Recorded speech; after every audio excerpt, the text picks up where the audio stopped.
If you're rejected in the USF1 student visa interview, there are a couple of things that you can do to improve your chances of succeeding in the interview next time. So this video is about that. First, we'll talk about what you shouldn't be doing right after being rejected in the student visa interview. The temptation is to change the school and with a different I-20 you would like to apply. If you do this, what do you convey to the consular officer? It says that you don't have serious academic motive. Okay, and because you're rejected, you want to try a chance with a different school. Okay, and this would be a serious point that can go against you. So don't change the school unless you have an offer from a far superior school in terms of your curriculum, in terms of research, in terms of teaching, and you're able to justify it. Our recommendation is not to change the school unless you have a strong reason. Now we'll talk about what you must be doing. The first is improve your content and content delivery skills. When a Form 214B is issued, which is the grounds for rejecting you according to the US law, 214B means that you don't have strong ties to your country and you are seen as a potential immigrant. This form is issued most often when you're not able to clearly verbalize your academic goals and goals after your studies. So once again, go back to the reason why you're opting a program and opting a particular school. You must have answers to questions like why this school and why this program and what is great about the school.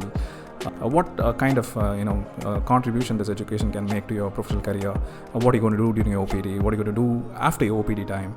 And why you were rejected last time. Maybe even this question can come. So for this, you can always say that the reason why I was rejected last time is that I was not able to clearly articulate, which led to misunderstanding. Okay, so as long as you're able to put forth your arguments in a clear, concise, and coherent way, the consul will be pleased. 70 to 80% of the times, the rejection is based on the fact that you're not able to clearly convey your ideas. Okay, with respect to these questions. Okay, so work on this. So work on the content and content delivery skills. The second aspect is think about your finances and restructure them if it is required. The finances should cover the first year of studies, the living and tuition expenses for the first year, and you should be able to have an answer for how you'll be supporting for the second year. Okay, so as long as you have parental sponsorship or a legitimate bank loan, the council will be pleased with these two sources. Okay, but when you bring in other sponsors like your friends or relatives, the council starts to question your funding capacity. Okay, so when you have used other sponsors that is outside of your parents and a legitimate bank loan, think of restructuring these sources. Ensure that your funding comes from these two sources. The third point is stick with your earlier visa interview responses. So let's assume that last time you had said something as a professional goal and something as a reason for choosing a particular school.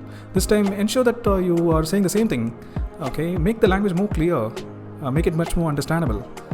Okay, but don't completely change your responses. So if you do that, the council might think that you are inconsistent and start to question the real intent why you wanted to pursue your studies. Okay, so consistency is the key. So what we see is students, once they get rejected, they prepare, and sometimes they over prepare and they change the goals, they change the reason for a school, and sometimes they change the school itself. So all these things show that the candidate is inconsistent. Okay, so don't do that. So be consistent with your responses. To recap, the four important considerations are: don't change the school unless you have a strong reason why you're changing to a new school when you're applying for the second time. Second thing is improve your content and content delivery skills. Okay, make the language more clear, more concise, and more coherent. The third point is restructure your finances.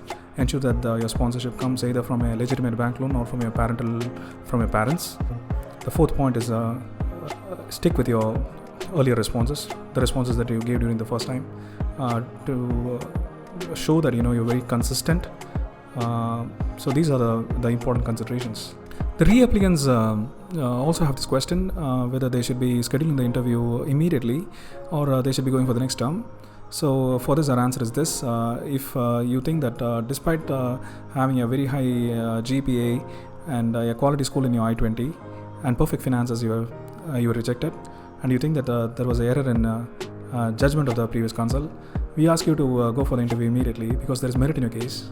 But if you were rejected on the grounds that your previous academics was not that great, we ask you to wait till the next term, to give some time for the council to reverse a decision, and then during the interval you can productively be employed as an intern or as an employee in your field, or pursue a relevant project, or do some online relevant learning to show to the council next time that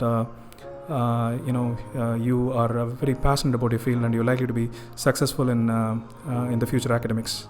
Okay, the council is not going to reverse the decision unless he believes that the previous decision was incorrect, or there was a substantial change in your circumstances since the time you were rejected. Okay, so you must be able to demonstrate that since the time you were rejected, substantial changes were there in your circumstances, like these learnings. Okay, so be mindful of this. This is a general point.